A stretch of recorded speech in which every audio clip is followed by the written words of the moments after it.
Shale en Vaca Muerta. Energía combinada para el crecimiento del país.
Último panel del Energy Day 2022, pero no menos importante. Es un panel que vamos a tratar de tamizar varios de los temas que se hablaron en el evento. Fuimos atravesando distintos segmentos, el sector de petróleo, el sector de gas, el sector de transporte, midstream. Hablamos del LNG, hablamos, por qué no, también de hidrógeno, renovables. Y uno lo que ve es que hay un denominador común, que es la oportunidad que representa la Argentina, porque podríamos exportar gas porque Europa necesita gas, porque podríamos exportar petróleo porque cuesta $90 y Vaca Muerta se transformó en un hub que puede tranquilamente exportar petróleo. Podríamos, ¿por qué no?, tener muchísima más penetración de renovables si hubiese más línea de transporte. El problema es que hay cuello de botella por todos lados y tenés una macro muy inestable, digamos. Para meternos en esa agenda y entender qué de lo posible es materializable, Vamos a hablar con Jimena Vega Olmos y con Juan Cruz Azari, dos especialistas de MHR Abogados, uno de los principales estudios jurídicos de la Argentina y especialmente lo que es energía, uno de los referentes, digamos. Entonces, Jimena, primera entrevista con EconoJournal, así que vamos a empezar por vos. Cuando ves todo ese potencial, que la verdad que es nítido, porque uno lo ve que está claro, no es que solamente una promesa o que podemos fantasear, sino que uno habla con las empresas productoras y te dicen la oportunidad es tangible, está ahí. Pero ves esta macro, desde lo cambiario, desde lo inflacionario, es complejo. ¿Qué te genera, digamos? ¿Cómo lo analizás? ¿Es posible regulatoriamente encontrar alguna palanca, algún esquema que neutralice el riesgo que genera este contexto o cómo lo analizás? Yo creo que tiene dos partes. O sea, obviamente hoy en la necesidad de corto plazo está todo el tema cambiario, que la realidad que lo que está generando es poniendo en riesgo, digamos, continuidad de muchas operaciones. Desde que las empresas tienen dificultades para importar bienes, insumos, pagar deudas, no es un incentivo tampoco. En la Argentina, más allá digamos, del esfuerzo e inversión enorme que hacen las empresas que ya están, para todo el potencial que tiene y que puede explotar, no alcanza, y la realidad es que hoy por hoy, más allá de las dificultades de la macro, el marco regulatorio no invita mucho, digamos, al inversor externo a apostar en lo que se reconoce como un país riesgoso, más allá del potencial, digamos, que en materia de recursos y capital humano tiene. Entonces eso por un lado. Pero otra de las cosas que nosotros vemos es que más allá de cuál sea la estructura regulatoria, y sobre eso obviamente podemos hablar un montón, probablemente, digamos, no solo digamos, la clave va a estar en encontrar el marco regulatorio, sino que en ese marco regulatorio se respete en el largo plazo. Hoy por hoy lo que escuchamos de muchos clientes, personas interesadas justamente en apostar es, no podemos predecir lo que va a pasar mañana. Eso se ve mucho en el tema cambiario, o sea, el tema cambiario vos tenés normas que cambian absolutamente todas las semanas. Entonces, imaginarnos un desarrollo a largo plazo, el potencial que tiene la Argentina, con reglas que no pueden mantenerse ni un día, nosotros al menos desde el punto de vista legal lo vemos muy complicado. Totalmente. Ahí, para complementar, Juan, y de vuelta, gracias por participar. La Argentina tiene marcos regulatorios que, en su buena medida, en gas, en energía eléctrica, se generaron en los 90, y tienes una ley madre de hidrocarburos que tiene más de 50 años, seguro, y más también. ¿Es necesario reformular esos esquemas pensando en los desafíos que tenés hoy y en la macro que tenés hoy, o no? ¿O podés seguir transitando con esas herramientas regulatorias, modificándolas parcialmente, o tenés que pensar en un cambio disruptivo de esos marcos? A ver, yo creo que la Argentina tiene que hacer dos ejercicios a la vez. Uno es a largo plazo, que conlleva la reformulación, como pasó en los 90, la reformulación de las reglas de juego de fondo en general. Argentina tiene que ser un país competitivo, pro-competitivo, un país que vuelva a acomodar el marco macroeconómico para que en el largo plazo el país sea sustentable. Pero claramente eso va a llevar mucho tiempo, o va a llevar tiempo, y Argentina tiene urgencias hoy. Urgencias que necesitan medidas que hoy le den cierta certidumbre a un inversor extranjero. Y el esfuerzo que Argentina tiene que hacer ahí, para mí, es a través de la generación de marcos regulatorios que permitan a los distintos interesados en desarrollar esas industrias, como puede ser el LNG o como puede ser el hidrógeno, invertir en Argentina en proyectos de exportación que por otro lado solucionen un problema que en el corto plazo la Argentina tiene, que es el problema de divisas, y por otro lado son proyectos que requieren son muy capital intensivos, consecuentemente tenés que dar seguridad de que esas personas que pongan la plata para hacerlos real puedan el día de mañana llevarse ganancias y aislarlos del riesgo argentino mientras se va haciendo ese camino de largo plazo de manera paralela. Ahora, Argentina lo tiene que hacer rápido, por dos razones. Uno, por la Argentina, y otro porque se abrió una ventana producto de un montón de factores, de la transición energética, pero también de lo que está pasando en Ucrania, que cambiaron las reglas de juego no sé si la regla de juego, pero cambió la situación mundial. Entonces, hoy Argentina tiene potencial para abastecer LNG y tiene potencial para subirse a la ruta al tren del hidrógeno. Pero ese potencial, si Argentina no lo desarrolla rápido, en el caso del LNG, en 2027 prevén baja de los precios, consecuentemente, y lleva muchos años la construcción de esas plantas. Sí. Y en el hidrógeno tenemos a Brasil al lado, que está haciendo sus deberes y que está compitiendo con nosotros, entre comillas, por esos posibles inversores. Lo mismo Chile. Cuando decís, uno ve lo que decís, bueno, Brasil está haciendo los deberes, probablemente puedas poner también en esa lista Chile también está haciendo sus cosas. ¿Podés contarle un poco a la audiencia qué representa hacer los deberes en materia de hidrógeno?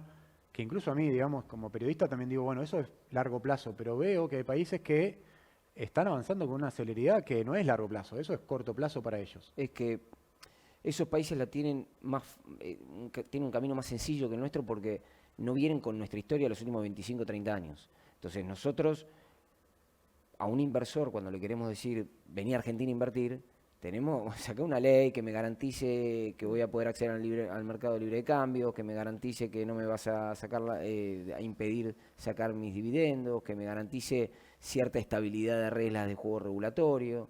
Eso es producto de que Argentina en los últimos 25, 30 años, 25 años, faltó a su palabra sistemáticamente. Chile no necesita hacer eso. Entonces, la realidad es que Chile necesita un marco regulatorio de inversiones de hidrógeno. Y no. Chile necesita, sí, un marco regulatorio del hidrógeno, pero no esas garantías. Porque en Chile, de izquierda a derecha, cumplieron con ciertas pautas. Brasil pasa lo mismo. Entonces, Uruguay, ni hablar, siendo un país más chicos, pero esa creencia en el Estado está. Por eso te decía, y un poco siguiendo con la charla antes de empezar, Argentina tiene que hacer un doble camino. En el largo plazo tiene que tratar de llegar a ese prestigio que esos países tienen y en el corto plazo generar con medidas que sin prestigio permitan al inversor decir, bueno, estoy asegurado. Si tengo una discusión no voy a ir a discutir a los tribunales locales, voy a ir a discutir en un foro donde yo me sienta un poco más protegido por alguien que decide de manera objetiva. Tengo ciertas garantías o derechos que están expresamente establecidos en una ley de la autoridad máxima que puede legislar en un país, como es en nuestro caso el Congreso de la Nación. Me parece que eso la Argentina lo va a tener que hacer para el corto y mediano plazo, porque si no vamos a tardar mucho tiempo en hacer cosas que en Argentina necesita. Jimena, complementando un poco lo que decía Juan, y aprovechando también un poco que en el input que tienen ustedes, sus clientes, sin hacer nombres propios, tienen una sensibilidad ustedes en la mano en función de qué tipo de instrumentos pueden funcionar y cuáles no, digamos. Se está discutiendo y se va a discutir todavía más en la Argentina que viene qué tipo de herramientas o qué tipo de decisiones hay que tomar para que la inversión realmente traccione. Se habla de un proyecto que estimule o de un régimen de exportación de hidrocarburos, ampliarle también a minería y demás. Un esquema, como decía Juan Cruz recién, de GNL que dé o blinde la libertad de divisas en cierto porcentaje o algo por el estilo. En esta macro, un off-taker, un productor, ¿te puede confiar en una ley de ese tipo para invertir en la Argentina o no? ¿Sería fútil hacerlo porque la macro te licúa? A ver, te voy a hacer la respuesta, creo que es doble. Me parece que para que empiecen a confiar necesitas un instrumento fuerte, más allá que en Argentina se han incumplido las leyes también, pero una ley le da una solidez que no tiene por ahí un decreto que, digamos, o una resolución que es más fácilmente cambiable.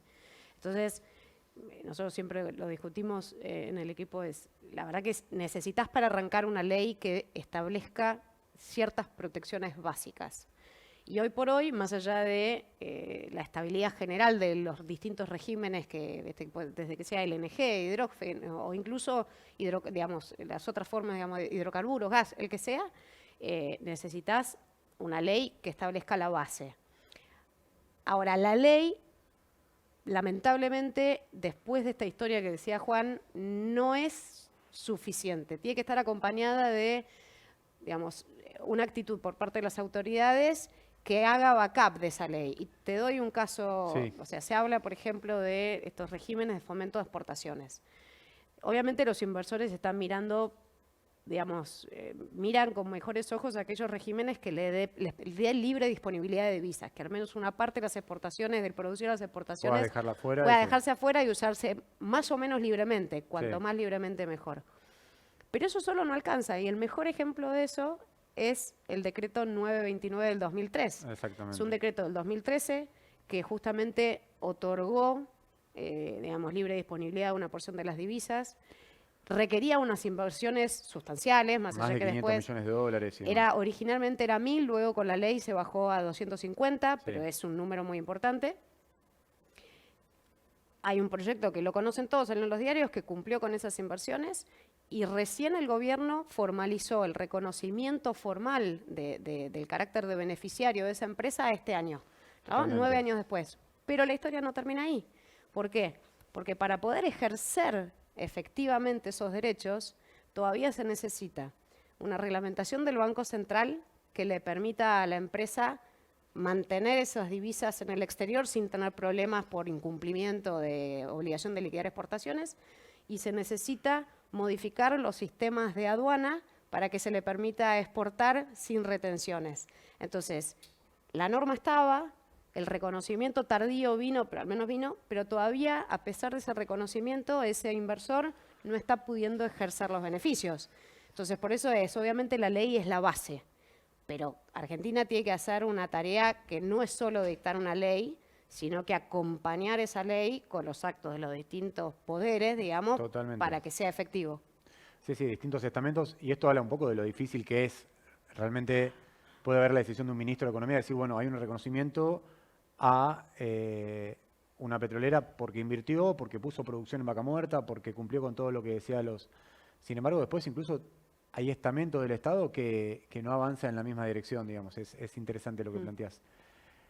Juan, te hago un tema que es un poco uno de los sectores que más seguís, que es el sector renovables, que es un sector que de energías renovables, que es un sector que obviamente ya es medio verdad de perogrullo, que la Argentina podría tener un crecimiento enorme, tiene un corredor eólico entre el sur de la provincia de Buenos Aires y Santa Cruz espectacular, tiene territorios deshabitados que podrías construir proyectos de generación y luego sumarle hidrógeno aguas abajo.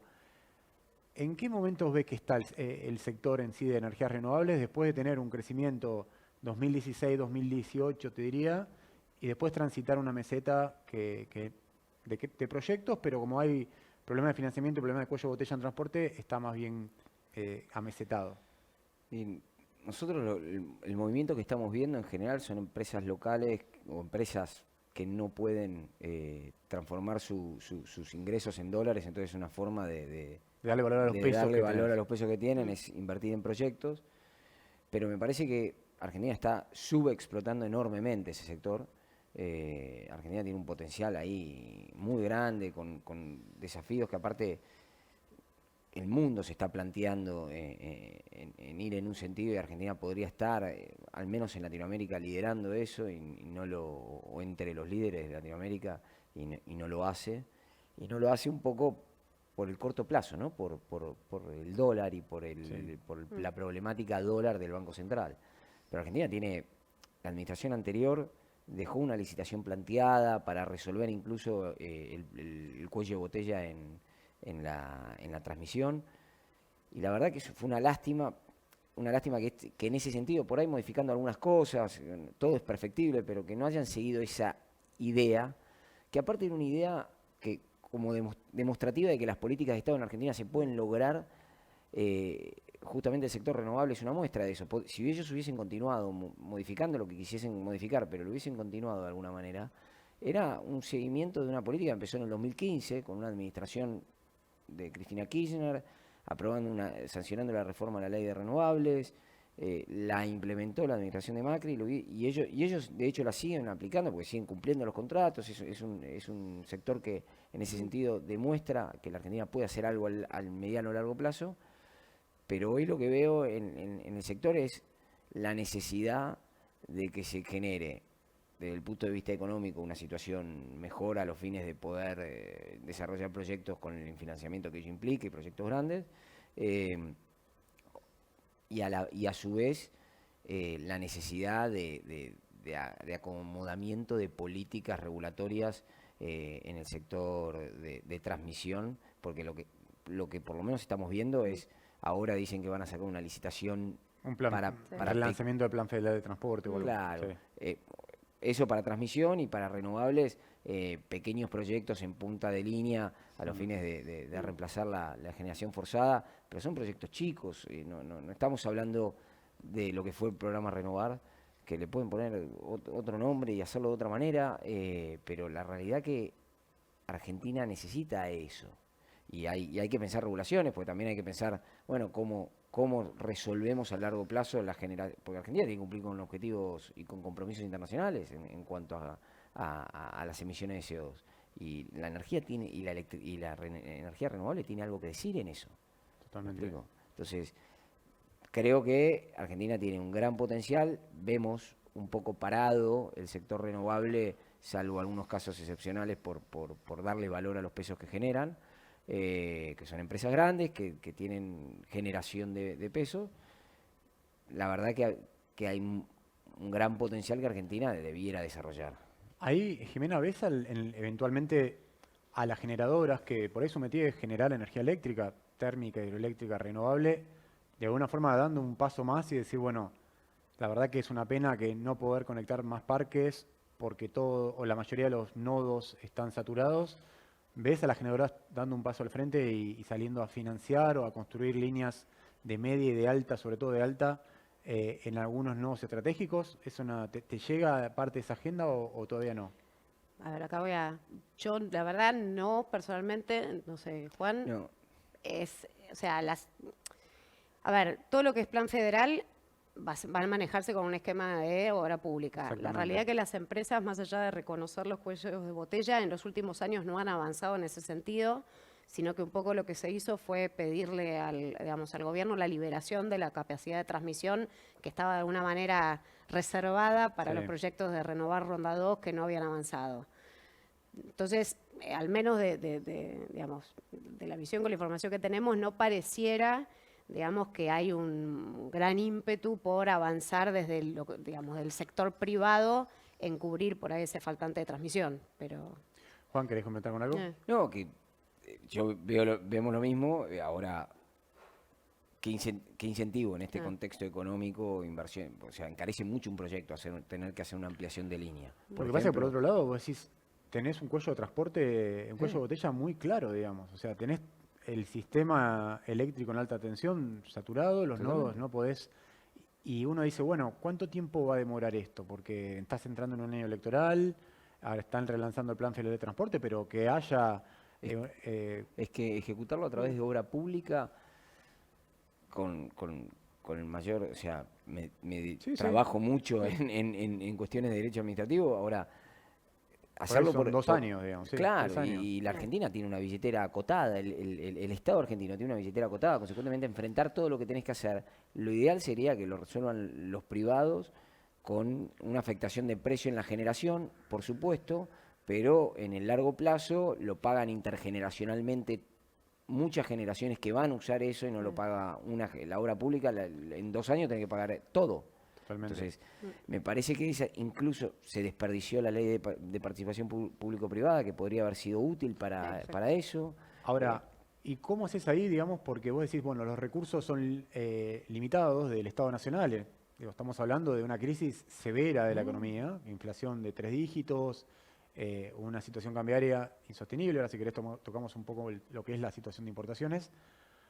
Ahora, tenés cuello de botella en transporte eléctrico, tenés cuello de botella en transporte de gas, tenés cuello de botella en transporte de crudo. Ponele que lo de transporte de crudo tenés uno, el del Val, que está haciendo las inversiones o puede de alguna forma apalancar las inversiones que se necesitan para ampliar el sistema.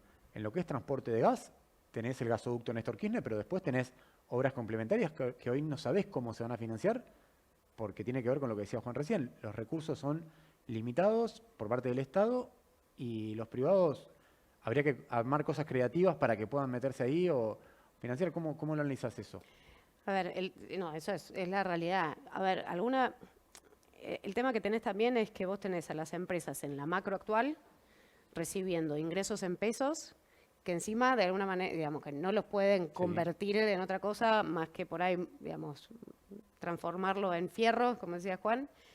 O sea, hay cosas que se pueden explorar, o sea, como por ejemplo proyectos de exportación, ¿no? O sea, hay empresas que por ahí estarían, digamos, dispuestas a hacer inversiones. El problema es que hoy, por ejemplo, en lo que es energía eléctrica, si bien salió hace poco Sí. todo el tema de la, digamos, la reactivación de los intercambios energéticos con Chile, eso es hoy un negocio que el gobierno está reservando para Camesa, ¿no? Porque digamos, el generador vende localmente al spot y Sí. digamos, el upside de exportación Se lo queda se lo Camesa. queda a Camesa. Sí. Entonces, si eso podría ser una manera, de alguna manera, de incentivar y de permitir hacer inversiones que tengan al menos parcialmente una fuente de repago con ingresos, digamos, más fuertes en moneda dura, que por ahí lo que son las ventas locales. Es muy en interesante lo que estás pesos. planteando porque por ahí para los que no saben tanto, Argentina, corregime Jimena, pero en primer cuatrimestre exportado a Brasil por momento 2.000 megas, una cosa así. Ujú. Quien se queda con la renta de ese negocio es Camesa, que es la empresa que administra el mercado mayorista, que está controlada obviamente por el Estado Nacional. Mm.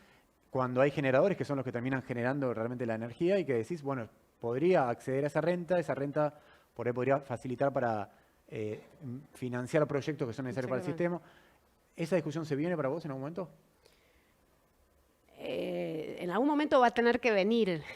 No sé si digamos, si las autoridades actuales están dispuestas a dar esa discusión ahora. No, Sí. no creo que sea una prioridad y probablemente no estén dispuestos a hacerlas en el corto plazo. O sea, creo digamos, que es necesaria y que para la Argentina y el futuro de la Argentina es más necesaria todavía. No soy muy optimista de que se vaya a dar en el corto plazo. ¿Puede ser un canal de entrada para discutir otra agenda esa, justamente este tema? Y podría ser, la realidad que me parece que es eso de, no sé si es el canal de entrada de discusión o el final del cuento de la discusión, o sea, la realidad que es medio filosófico ahí, el que Sí. genera el upside debiera llevarse ese upside. Totalmente. Entonces, me parece que es, como decía Jimena, una herramienta que el Estado está desperdiciando para generar que hayan proyectos que permitan, por un lado, exportar y por otro lado, si es necesario, generar para el mercado interno también y entre el mix de esos dos ingresos, hacer un ingreso más competitivo a nivel internacional. A ver, en general, las empresas que invierten en este tipo de infraestructura, salvo las locales, a nivel internacional, compiten por a qué país voy a poner donde voy a obtener mejor revenue. Y hoy Argentina no está en ese mapa. Para ir cerrando, vamos a hacer un ejercicio bien básico que es, si uno tuviese que pensar en una ley que traccione inversiones en el upstream, en el midstream, en el LNG o lo que quieras, ¿qué condición sine qua non tiene que estar incluida sí o sí en esa ley? Digamos? Acá tuvimos en los últimos 3 años varios proyectos de ley, ustedes los habrán visto como expertos en derecho y analizado. Hubo un proyecto de ley que presentó el gobierno, 115 artículos, N cantidad de páginas, muy ambicioso. No había que ser demasiado leído en la materia para saber que era un proyecto que por ahí en este contexto era difícil que pueda volar y que además incluía conceptos y elementos muy ambiciosos, digamos. Si uno tuviese que hacer un proyecto eficiente, pero que pase esta coyuntura, ¿qué tiene que tener ese vehículo, digamos? En mi opinión, Sí. tiene que reducir al máximo posible los riesgos que Argentina hoy genera, que son riesgos regulatorios, o sea, estabilidad regulatoria, estabilidad fiscal y reglas de acceso al mercado de libre cambios y de la cuestión cambiaria. Disminuyendo esos riesgos, en gran medida que proyectos de exportación que se involucran en esta situación van a disminuir mucho su riesgo de financiamiento porque esos 3 riesgos garantizados por una ley más un off-taker extranjero, el financiamiento va a ser bastante más sencillo. Yo creo que Argentina, en el marco regulatorio que sea, energía, hidrógeno y oil and gas, por ahí un poco menos, porque yo creo que el gran problema del oil and gas hoy es más cambiario y de FX más que de la regulación propia. Con una ley que tenga esas 3 cuestiones, va a andar muy bien el despegue de esas industrias en un país que no anda bien. Totalmente. Jimena, para reforzar y tenés el cierre. Sí, bueno, yo por ahí es defecto profesional de la coyuntura. Yo creo que hoy el tema cambiario se transformó en una condición sine qua non. Y no solo, obviamente, que o sea, el tema libre disponibilidad de divisas de alguna manera toma más relevancia porque las empresas están sufriendo lo que no es tenerla, ¿no? O sea, obviamente se termina valorando más la libre disponibilidad de divisas porque a pesar de cumplir con todos los requisitos, cuando uno las quiere comprar en el mercado no puede. No está. Entonces, de un poco de lo que nosotros conversamos con clientes locales y del exterior, como que se transformó en La pregunta en el obligada tema. es esa. Obviamente que la estabilidad regulatoria de todo el sistema es esencial porque, de vuelta, son proyectos de largo plazo, proyectos que requieren inversiones descomunales. Pero hoy nadie puede como pasar digamos, el arrancar filtro. en pensar en Argentina sin tener una mínima garantía de eso, porque digamos, las consecuencias de no tenerlo están a la vista. Empresas que están hace años, que han cumplido con todos los requisitos que estaban vigentes hasta ayer, y hoy por hoy no están pudiendo hacer cosas tan básicas como pagar importaciones de repuestos, partes, insumos. O sea, se está poniendo en riesgo la actividad sin generar, y esto es algo que hablamos, Juan, digamos, obviamente la necesidad está, el problema, digamos, de balance de pagos está. Y el gobierno parece estar poniendo el foco únicamente en la demanda de divisas, pero no está haciendo nada por generar nueva oferta. Entonces, esa combinación es explosiva y, bueno, las consecuencias las leemos en los diarios todos los días. Totalmente, y lamentablemente en ese punto particular, la situación por ahí está lejos de mejorar, probablemente sigan en una pendiente hacia abajo todo lo que es importación. Uno ve que las empresas de servicios no están pudiendo traer repuestos, insumos, incluso hay alguna empresa que no está pudiendo traer tapones solubles para perforar próximos pads en vaca muerta, entonces eso puede ser un problema si en los próximos meses no se resuelve. Vamos a dejar acá, la verdad que el panel daría para seguir hablando y peloteando. Es el último panel del Energy Day. De parte mía y de todo el equipo de Conocernos, agradecerle a los que estén del otro lado mirando los contenidos. Un poco el trabajo nuestro es, más allá de lo que hacemos día a día, generar noticias y demás, es tratar de que los que saben realmente de los temas puedan dialogar, puedan debatir, hacerlo lo más entretenido posible. A veces nos sale bien, a veces no, porque estos temas, la idea es que permee y llegue a la mayor cantidad de gente posible. Así que agradecerle a los casi 30 oradores que pasaron, a Jimena, a Juan Cruz, y bueno, sigan las redes con nosotros, estamos al habla en cualquier momento. El año que viene haremos la próxima versión y veremos cuánto avanzamos o retrocedimos en función de esto. Perfecto.